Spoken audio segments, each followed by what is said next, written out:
Bismillahirrahmanirrahim. Assalamualaikum warahmatullahi wabarakatuh. Alhamdulillah rabbil alamin.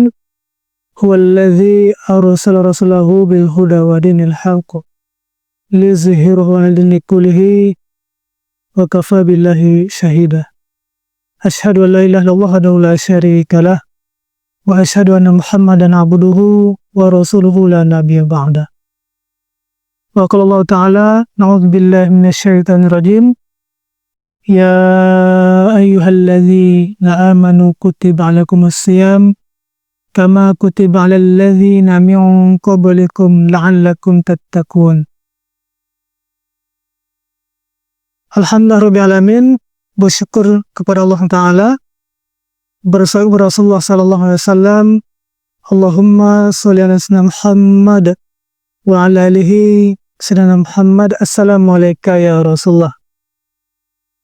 Para pemirsa yang dimuliakan oleh Allah SWT,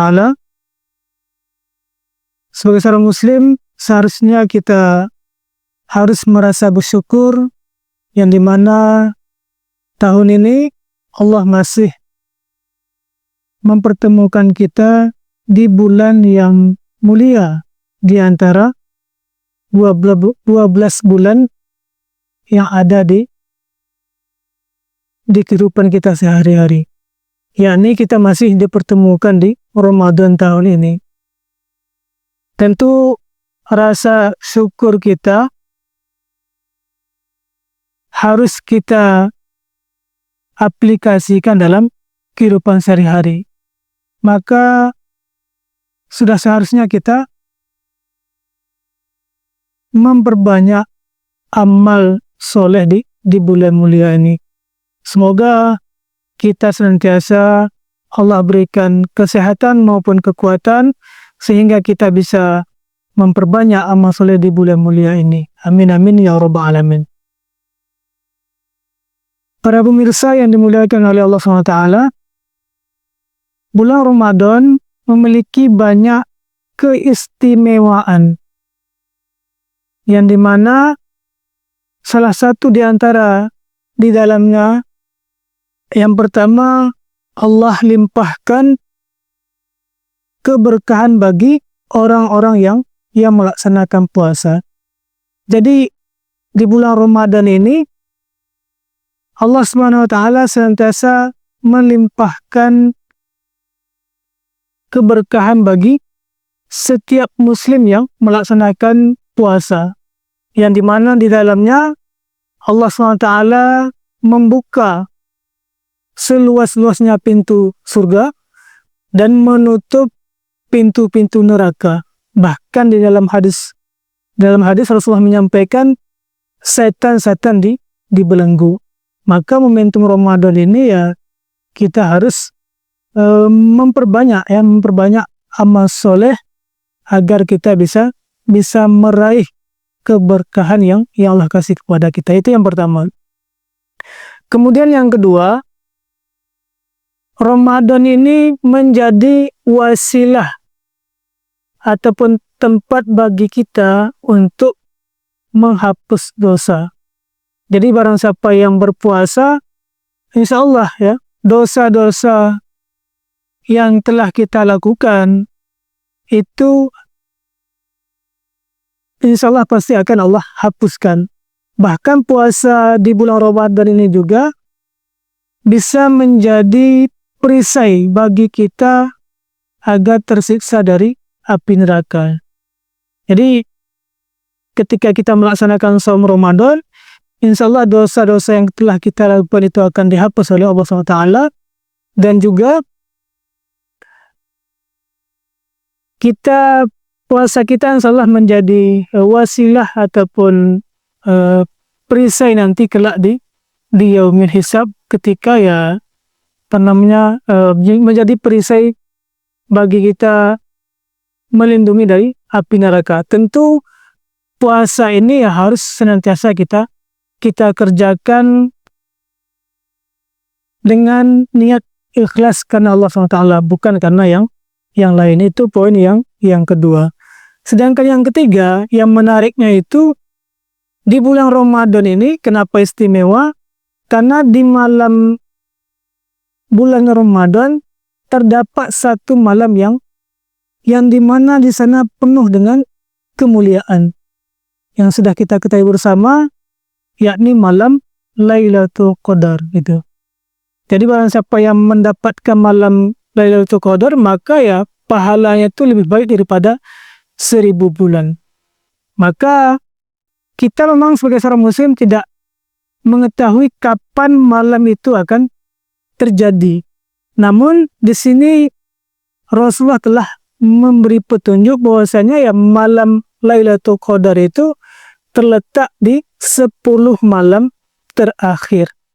Maka sebagai seorang muslim di 10 malam terakhir sudah seharusnya kita makin bersemangat untuk mengerjakan amalan-amalan ibadah, terutama di malam hari. Maka di 10 hari itu ya Rasulullah sudah mencontohkan untuk iktikaf di masjid itu. Karena disitulah 10 malam terakhir, tepatnya di malam ganjil ya, kita insya Allah bisa bertemu dengan malam Lailatul Qadar. Kemudian yang keempat ya, para pemirsa yang dimuliakan Allah Ta'ala, bulan Ramadan kenapa menjadi bulan yang istimewa? Yang dimana di dalamnya setiap pahala kebaikan itu dilipat digandakan oleh Allah SWT. Jadi ketika kita beramal ibadah di bulan mulia ini, Allah itu sudah menjamin bahwasanya pahala kita akan dilipat gandakan. Jadi setiap amal kebaikan, walaupun sekecil apapun, itu akan dilipat gandakan oleh Allah SWT 70 hingga 700 kali. Maka sudah seharusnya di bulan Ramadan ini, apatah lagi tinggal 15 hari ke depan ya, kurang lebih setengah bulan lagi, maka setiap detik, setiap menit, setiap jamnya itu ya jangan sampai tidak kita isi dengan amal-amal ibadah. Yang sampai Ramadan kita banyak kita habiskan untuk tidur ya, ataupun main handphone dan sebagainya. Namun ya kita harus menghiasi Ramadan tahun ini ya dengan meningkatkan amal ibadah, amal soleh, yang dimana ya pahala di bulan Ramadan ini berlipat-lipat ganda. Itu sudah Allah jamin. Dan yang terakhir, para pemirsa yang dimuliakan Allah SWT, kenapa bulan Ramadan ini bulan yang istimewa? Karena di bulan Ramadan ini Allah turunkan Al-Quran. Nah, jadi ini menarik ya, para pemirsa yang dimuliakan Allah SWT. Jadi Al-Quran, kita ketahui bahwasanya Al-Quran itu sebagai petunjuk dan juga sebagai pedoman bagi setiap manusia. Dan Al-Quran diturunkan di bulan Ramadan, yang dimana ketika Rasulullah itu mendapatkan wahyu di Gua Hira, yang dimana di situ ada perintah bagi Rasulullah untuk menyampaikan Islam di penduduk Quraisy ya, pada masa itu. Jadi ketika Al-Quran itu turun, maka di situ sudah ada perintah kepada Rasulullah untuk menyampaikan Islam di tengah-tengah masyarakat Quraisy itu. Kenapa harus menyampaikan Islam? Karena Al-Quran ini sebagai petunjuk bagi manusia. Ketika manusia itu mengambil petunjuk ya, ataupun pedoman dari Allah SWT, maka kehidupan dia akan selamat dunia dan akhirat. Begitu juga sebaliknya, ketika manusia tidak mau mengambil Al-Quran sebagai petunjuk ataupun sebagai pedoman bahkan aturan untuk menjalankan kehidupan sehari-hari, maka kehidupannya itu akan sempit. Kehidupannya tidak akan selamat dunia dan akhirat. Begitu juga dengan masyarakat, bahkan negara. Kalau misalnya masyarakat maupun negara ingin hidup bahagia dunia dan akhirat, sudah seharusnya masyarakat maupun negara itu mengambil Al-Quran sebagai pedoman dan juga aturan untuk menjalankan aktivitas kehidupan sehari-hari, sehingga masyarakat ya maupun negara itu bisa mendapatkan kebahagiaan ya di dunia dan di akhirat.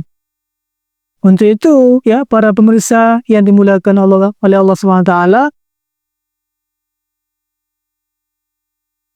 di sisa Ramadan 15 hari ke depan ya, mari sama-sama kita tingkatkan kualitas amal ibadah kita ya, kita tingkatkan kualitas keimanan kita untuk benar-benar memaksimalkan momentum ini. Karena kita tidak tahu apakah Ramadan tahun depan kita bisa bertemu kembali. Maka jangan kita sia-siakan momentum yang Allah kasih. Sampai hari ini kita masih bisa melaksanakan amal ibadah di bulan yang mulia ini. Semoga Allah SWT senantiasa menerima seluruh amal ibadah kita di Ramadan kali ini, dan semoga pasca Ramadan kita benar-benar menjadi muslim yang taat dan tunduk patuh kepada syariat Islam secara kafah. Demikian yang dapat kami sampaikan. Kami akhiri. Assalamualaikum warahmatullahi wabarakatuh.